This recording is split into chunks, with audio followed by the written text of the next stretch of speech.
En la red de Radio Red, información en directo. Don Dinero, entrevista. Bueno, y vamos a platicar esta noche acerca de un señalamiento que hizo el gobernador del Banco de México, Agustín Carstens, en torno a lo que ha crecido la morosidad de nuestros bancos, sobre todo en lo que es tarjetas de crédito. Ayer, él habló de que las tarjetas de crédito, por el crecimiento de la morosidad, representa un foco de atención que debe tomarse en cuenta. Y vamos a platicar con un experto en esta materia, que es Alejandro García. Él es el director de instituciones financieras de Fitch Rating, acerca de este tema. Alejandro, qué gusto saludarte, muy buenas noches. Buenas noches, Alberto, el gusto es mío. Bueno, Alejandro, gracias por la oportunidad y ¿qué ves, qué opinas de esta advertencia que hace el propio gobernador del Banco de México, que ayer presentó esta radiografía de lo que es la economía mexicana, y ahí dice, como uno de los datos importantes o de las alertas, el crecimiento del índice de morosidad de los créditos personales y de tarjetas? ¿Cómo lo ves, Alejandro? Sí, mira, Alberto, la realidad es que coincidimos en el sentido de que efectivamente es más bien una situación que amerita atención, diríamos. Atención. Exactamente, no lo que catalogaríamos como una situación de alarma, ni mucho menos, y hay que tener presente que mucho de esto se deriva precisamente de el entorno económico, que ha sido de un desempeño bastante moderado en los últimos 2 años. Entonces siempre estos segmentos, en particular de las carteras crediticias, todo lo que tiene que ver con los créditos a personas, tarjeta, nómina, auto, suele sufrir en estos momentos, y en realidad creo que es un momento de mucha cautela para los bancos, porque hay una serie de retos en el ambiente, no solo esto del crecimiento de la mora, sino que además estamos en un entorno de bajas tasas de interés, lo cual significa ingresos limitados para los bancos, y obviamente hay que tener un ojo muy muy cercano sobre todos los gastos, particularmente esto que tiene que ver con los costos crediticios o la mora de los bancos. Alejandro, ¿y en qué nivel está la morosidad, la cartera vencida de los créditos personales y de tarjetas? Mira, Alberto, la realidad es que hay una serie de métricas distintas, nosotros. Por un lado están, lo que es la morosidad tal cual como se reporta, y en este caso el total de la industria, el sector, ha estado aproximadamente en el 3.4%, cuando vemos la cartera total. De la banca, ¿verdad? De la banca total, y estamos hablando de todos los créditos. Sin embargo, por obvias razones, cuando nos vamos a las carteras de consumo, esto obviamente es ligeramente mayor al promedio del portafolio total, y estamos hablando de moras que para todas las carteras de lo que se denomina consumo ha estado en torno del 5.2% los últimos meses, y obviamente hay por ahí algunos productos donde ha estado ligeramente por encima, como puede ser el de los créditos personales, que ha estado incluso cercano al 8%. Sí, claro. Estos niveles ya comienzan a ser, un poco, como bien dices, un foco de atención, ¿verdad? Porque tienes que tomar medidas. ¿Qué tipo de medidas se toman por parte de los bancos para evitar que siga creciendo esto y que se convierta en una bola de nieve, como ya lo hemos visto en el pasado? Mira, Alberto, la realidad es que no hay otra más que apretar los estándares crediticios. Al final de cuentas, esto es un proceso continuo. Obviamente, yo creo que no estaba en el panorama de ninguno de nosotros hace 2 años el que el desempeño de la economía fuera tan moderado por un periodo tan relativamente prolongado. Incluso cuando uno ve las tasas a las cuales el crédito ha estado creciendo, se nota cómo ha habido una desaceleración, tal vez diría un poco tardía, porque se nota más en los últimos meses del año, que es precisamente cuando, en teoría, hay un poco más de expectativas, exactamente, un poco más de expectativas de una gradual recuperación de la actividad económica. Sin embargo, ya estamos viendo que virtualmente todas las carteras están creciendo en tasas bastante moderadas, que diría son tasas conservadoras, en torno al 2-3% en términos reales sobre la base, comparando contra el mismo periodo del año anterior. Y obviamente, a la hora de hacer el análisis crediticio, no hay de otra más que apretar los controles y mejorar los estándares crediticios, y esto es lo que ha llevado precisamente a una desaceleración de la actividad crediticia, ¿no? Cuando hablamos de apretar controles, ¿qué significa esto?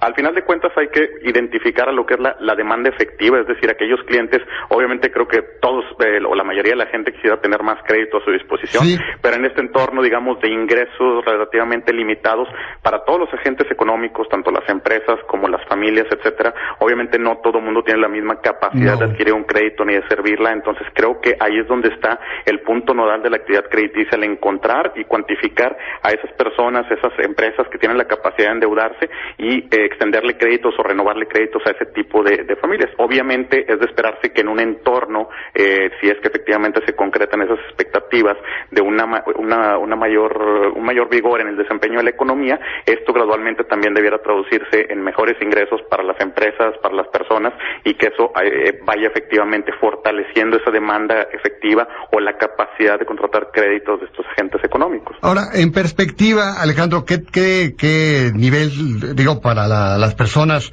digamos, qué tan grave es tener un nivel de morosidad en la cartera de consumo entre 5 y 5.2 y luego en créditos personales hasta del 8%?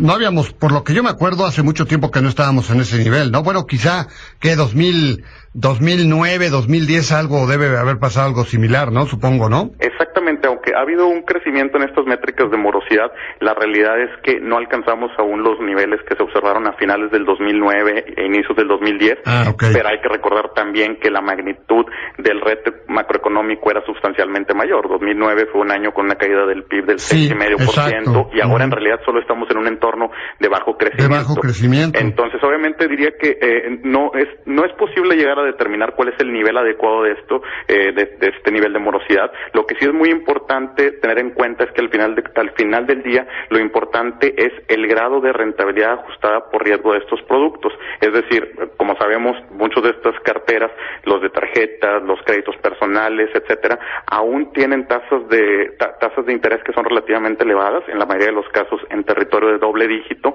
Entonces, cuando vemos estos niveles de morosidad, e incluso ya cuando tomamos una métrica más ácida, que incluso la publica el propio regulador, que es la que considera también los castigos, es decir, aquella cartera que se está saneando, a la que se le están aplicando las reservas, todavía en consideración de eso que podríamos llamar una figura más cercana a las pérdidas efectivas de estos sectores, la rentabilidad ajustada por esos costos crediticios sigue siendo positiva.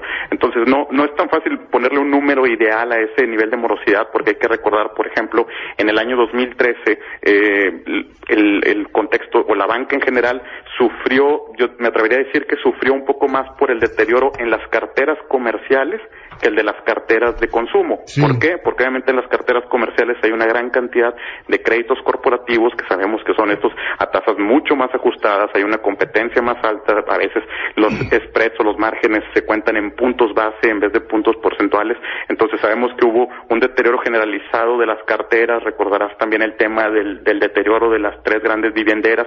Entonces, aunque esas carteras de comerciales suelen tener un nivel de morosidad bastante más bajo que el de las carteras de consumo, fue mucho mayor el impacto para la banca de cuando la morosidad en la cartera corporativa subió del 2 al 3%, que lo que significa que, por ejemplo, las carteras de consumo suban del 4 al 6, por ponerlo en Oye, Alejandro, ¿y qué están haciendo los bancos para atender esta clientela? Porque la otra vez me preguntaba una clienta, me decía, ¿qué debo hacer? Ya no puedo pagar mi tarjeta, ¿debo dejar de pagar ahora, ahorrar y luego pagar más adelante? Esa es la pregunta.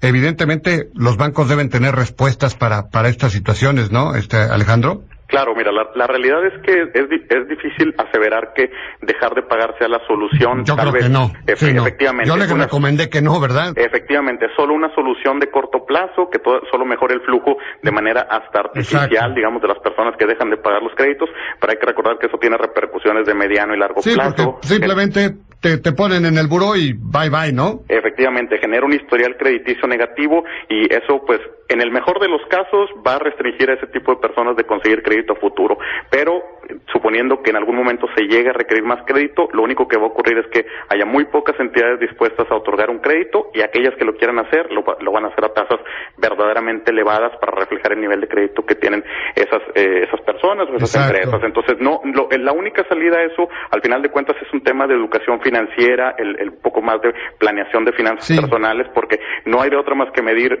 tener bien presupuestado los ingresos de una familia, de una empresa, cuánto es el flujo libre y cuánto es la capacidad que tiene para cubrir sus deudas y estar bien seguro que siempre está apegado a ese presupuesto. Pero ¿y los bancos sí están ayudando a la clientela? ¿Hay planes en ese sentido?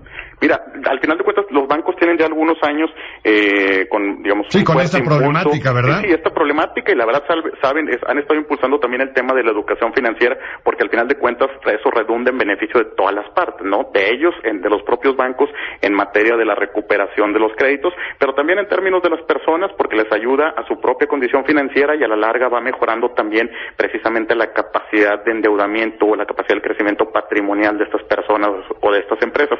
Pero hay que recordar que uno de los grandes retos del sistema financiero mexicano es que es un sistema muy fragmentado, y aquí obviamente estoy pensando en mucho más allá de lo que es el sistema bancario. El sistema bancario son, como sabemos, 43 instituciones, y bueno, que han estado incorporándose algunas otras, pero hay que recordar que hay una gran variedad de oferta de productos financieros que no solo viene de los bancos, sino en ocasiones de otro tipo de intermediarios, de SOFOMES, de tiendas departamentales y muchos otros más que ni siquiera tienen un carácter tan institucional. Entonces, ese es el gran reto para las personas, el saber medir y saber controlar el qué tanta tolerancia pueden tener a los productos que en ocasiones les pueden ser ofrecidos por algunos intermediarios que no sean, digamos, tan profesionales en la originación y el otorgamiento del crédito. Perfecto. Bueno, pues Alejandro, pues te agradezco mucho la oportunidad de platicar contigo unos minutitos acerca de este tema tan importante. Muchas gracias, Alejandro. Al contrario, gracias a ti, Alberto. Buenas noches. Un abrazo, Alejandro. Buenas noches. Igualmente. Hasta chao. luego. Bueno, pues ahí está Alejandro García, director de Instituciones Financieras de Fitch Rating México.